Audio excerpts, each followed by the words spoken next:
Tuanzie katika vita ambavyo vimepamba moto huko Iran. Siku 18 baada ya kumuua kiongozi mkuu wa Iran, Israel inasema sasa imemuua mtu wa karibu zaidi naye, Ali Larijani.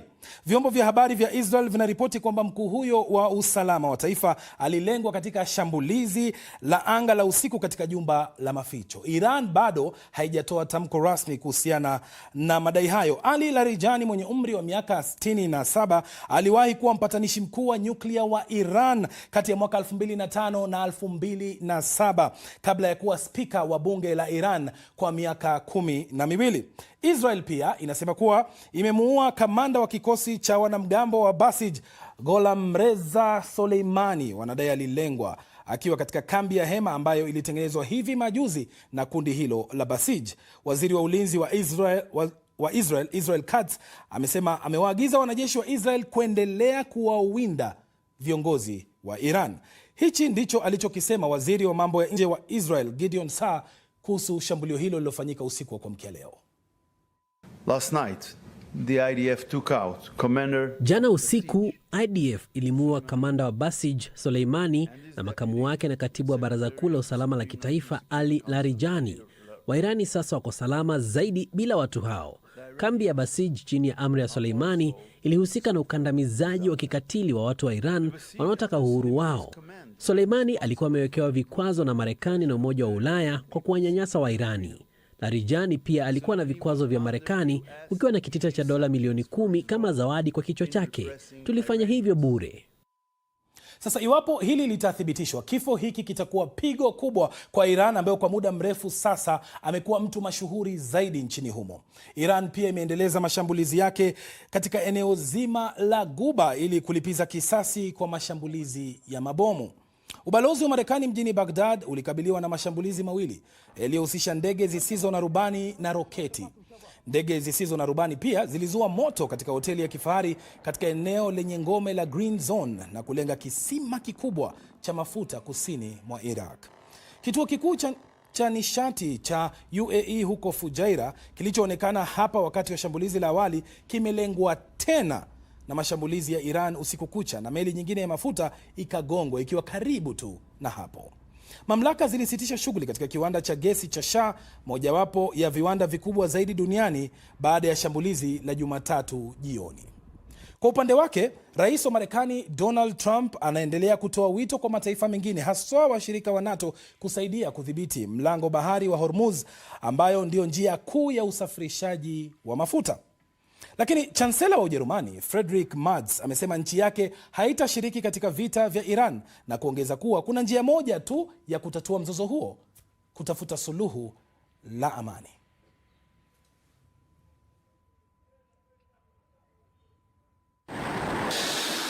Vikosi vya Iran vimekuwa vikifanya mazoezi ya jinsi ya kushambulia meli za kivita za kigeni kwa miaka mingi karibu na mlango bahari wa Hormuz, eneo ambalo kwa muda mrefu wamelichukulia kuwa lao.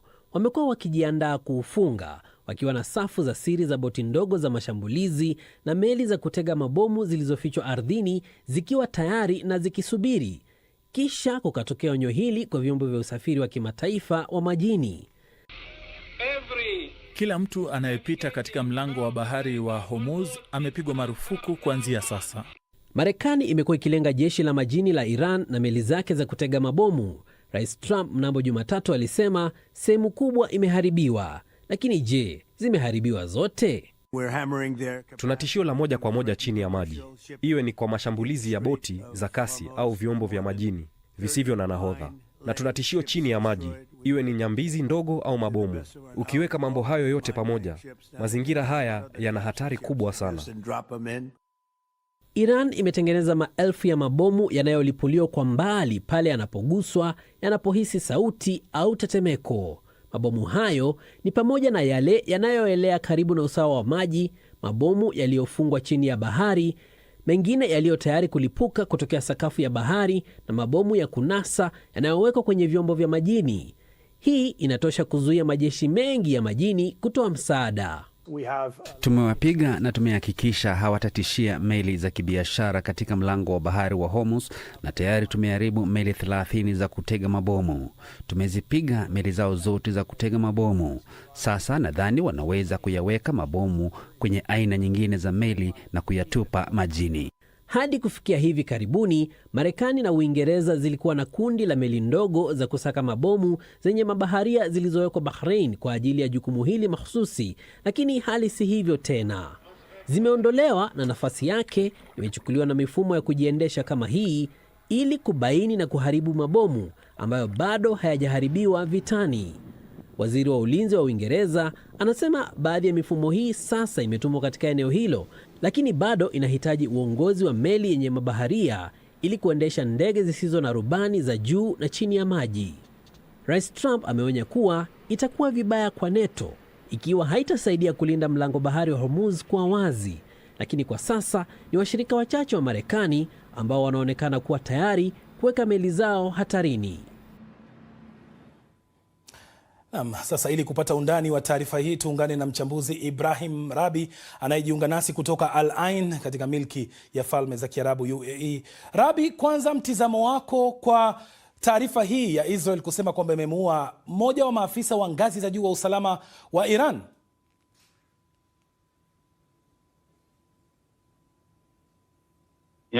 Ni taarifa ambayo imekuwa kubwa hapa Mashariki ya Kati na ambayo tumekuwa tukisubiri labda uthibitisho kutoka kwa Irani, lakini unafahamu kuwa mara nyingi Irani huwa kuna ishara wanazionyesha na ambazo zinakubaliana kuwa huenda hiki kitu kimetokea.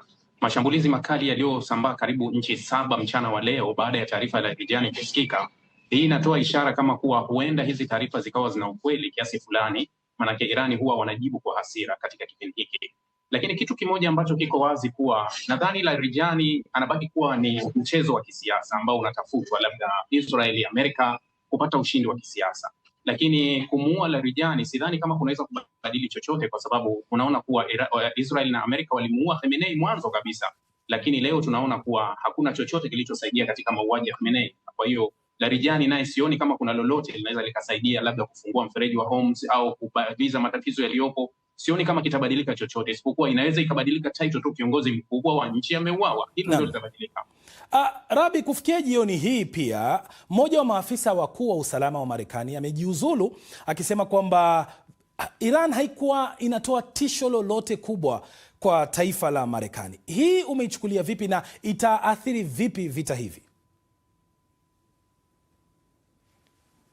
Kuanzia mwanzo kuwa Wamarekani wengi walikuwa hawaungi mkono vita hii. Ukiangalia zaidi ya 49% walionekana kuwa hawakuwa wakiunga mkono, kwa sababu zilizotajwa na Donald Trump hasikuwahi kuthibitishwa kisheria. Yani Trump hajawasilisha ushahidi wowote ambao umethibitisha kuwa kweli Irani walikuwa ni tishio. Sasa kujiuzulu kwa Kent ambaye amekuwa ni mtu wa karibu sana kwa Trump, ambaye amekuwa akitoa ushauri hasa kuhusu masuala ya kigaidi, na katika andiko aliloliandika kuwa Irani haikuwa tishio.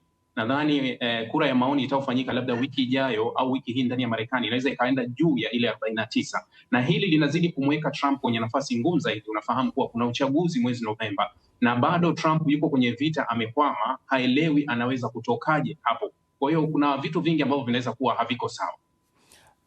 Tusalie na huyu Joe Kent bado inapohusu suala la kwamba anasema kwamba vita hivi havikuwa tishio kwa Marekani. Hii itakuwa na athari gani, hususan inapohusu umaarufu wa Rais Donald Trump ambaye tumeona sasa anawaita mataifa mengine kuja kumsaidia katika vita hivi dhidi ya Iran? Uamuzi huu ni kama mwiba kwenye utawala wa Trump, sio tu yeye na chama chake cha Republican, kwa sababu mara kadhaa hata maseneta au wabunge kadhaa wa Democrat wamemtaka Trump waweke uthibitisho ambao hautokuwa na shaka kwa kujiingiza kwao kwenye vita. Taarifa ya majeruhi ambayo inatajwa juu ya askari 200 wa Marekani, lakini vifo zaidi ya askari 13 wa Marekani ni kitu ambacho kinajadiliwa sana ndani ya Marekani. Kwa hiyo kutoka kwa taarifa ya Joe Kent ambayo unaweza kusema afisa wa ngazi za juu zaidi katika serikali ya Donald Trump, kutoka hadharani kusema kuwa yale ambayo baadhi ya wachambuzi wengi wanayazungumza na kile kinachoendelea katika utawala wa Trump wa kunyamazisha media za ndani. Kwa hiyo hii itakuwa ni mwiba mkubwa sana kwa utawala wa Donald Trump. Yote haya yanapoendelea, Rabi, Uingereza, Ujerumani zimesema sisi hatuhusiki katika vita hivi, na licha ya kwamba tunaunga mkono usalama na serikali nzuri ya Iran, lakini hatuungi mkono vita. Hii itakuwa na athari gani tena?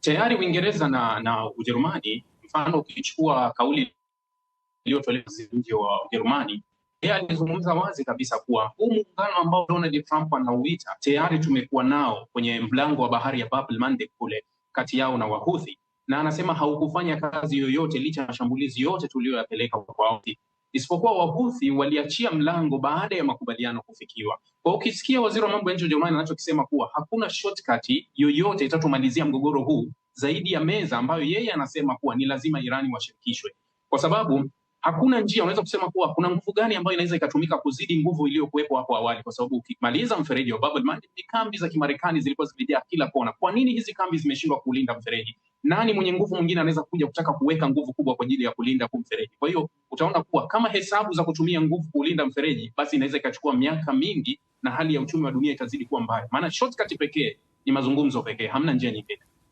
Na wakati haya yakiwa yanaendelea, Rabi, swali lingine ambalo linajitokeza ni vita hivi vitaendelea kwa muda gani? Kwa kifupi tu, kwa sababu awali Trump alikuwa amesema siku 4 tu, lakini inaonekana bado mashambulizi yanaendelea. Ukweli kuwa upande wa pili, mfano Donald Trump amekuwa na hamu na washirika wake. Mara kadhaa Trump amezungumza kuwa Irani wanataka mazungumzo, Irani wanataka mazungumzo. Nadhani imebaki Irani. Nadhani Irani kigumu zaidi kuwa ni nchi gani wanaiamini, kwa sababu hata hizi nchi ambazo ni washirika wa Ulaya wakati Irani inashambuliwa waliunga mkono. Kwa hiyo kuna nchi haziaminiki mbele ya Irani. Kwa hiyo sasa hivi anachotafutwa ni nani anaaminika mbele ya Irani, ambaye anaweza akaenda kuishawishi Irani ikubali mazungumzo, kwa sababu anayesubiriwa kwenye meza ni Irani pekee na sio Marekani. Sana Ibrahim Rabi tukisema naye kutoka Al Ain katika miliki ya Falme za Kiarabu.